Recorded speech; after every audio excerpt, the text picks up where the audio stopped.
তাহলে পয়গম্বরের বিছানায় শুয়া আল্লাহ পয়গম্বরের সঙ্গে আর বিছানায় শুয়া মুসলমান হতে পারে নাই, আবার কাফেরের বিছানায় শুইল সেও কিন্তু কাফের হয় নাই। এই জন্য ও বাবাজিরা, ও ভাইরা, আপনাদেরকে বলি আল্লাহর রাস্তে এ কথা মনে ভাববেন না মুসলমানের সন্তান হয়ে আপনি মুসলমান হয়ে গেছেন, মুসলমানের নাতিপুতি হয়ে মুসলমান হয়ে গেছেন না। পক্ষান্তরে দুনিয়ার অভিশপ্ত লানতপ্রাপ্ত ফেরাউনের স্ত্রী আসিয়া, রব্বি ইবনি লি ইনদাকা বাইতান ফিল জান্নাহ ওয়া নাজ্জিনি মিন ফিরআউন ওয়া আমালিহি ওয়া নাজ্জিনি মিনাল কওমিজ যালিম। তিনি আল্লাহর কাছে বলতেছে, আল্লাহ এই সবাই তো বেহেশত চায়, তো আমার বেহেশতের জন্য ওইরকম আমার কোনো লোভ নাই, আমার একটু লোভ হইল এমন একটা জায়গায় তুমি আমার একটু থাকতে দিও যেন তোমারে আমি দেখতে পাই। আল্লাহ আমার একটু দিল চাই, আমি তোমার প্রতিবেশী হতে চাই।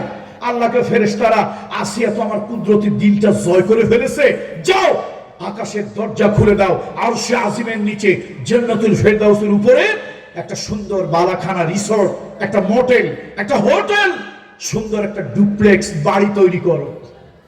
আর আসমানের দরজা খুলে দাও, ওই মহিলাকে দেখাও।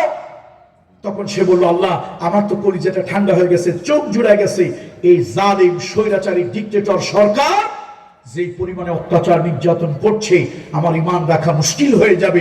আল্লাহ এই জালিম স্বৈরাচারী সরকার আর তার সেলা সামুন্ডা থেকে আমার ঈমানকে হেফাজত করার জন্য তুমি আমাকে ডেকে নাও। আল্লাহ তাই করবে। তাহলে পয়গম্বরের বিছানায় শুয়া আল্লাহ পয়গম্বরের সঙ্গে আর বিছানায় শুয়া মুসলমান হতে পারে নাই, আবার কাফেরের বিছানায় শুইল সেও কিন্তু কাফের হয় নাই। এই জন্য ও বাবাজিরা, ও ভাইরা, আপনাদেরকে বলি আল্লাহর রাস্তে এ কথা মনে ভাববেন না মুসলমানের সন্তান হয়ে আপনি মুসলমান হয়ে গেছেন, মুসলমানের নাতিপুতি হয়ে মুসলমান হয়ে গেছেন না। মুসলমান হলো আল্লাহর কাছে সমর্পণ করা। ইব্রাহিম খলিলুল্লাহকে, জাতির পিতা ইব্রাহিম খলিলুল্লাহকে আল্লাহ বলেছিলেন আসলিম, সেখান থেকে আমরা জাতি হলাম মুসলিম। আসলামতু লিরাব্বিল আলামিন, কমপ্লিট সারেন্ডার, আল্লাহর কাছে পরিপূর্ণ আত্মসমর্পণ।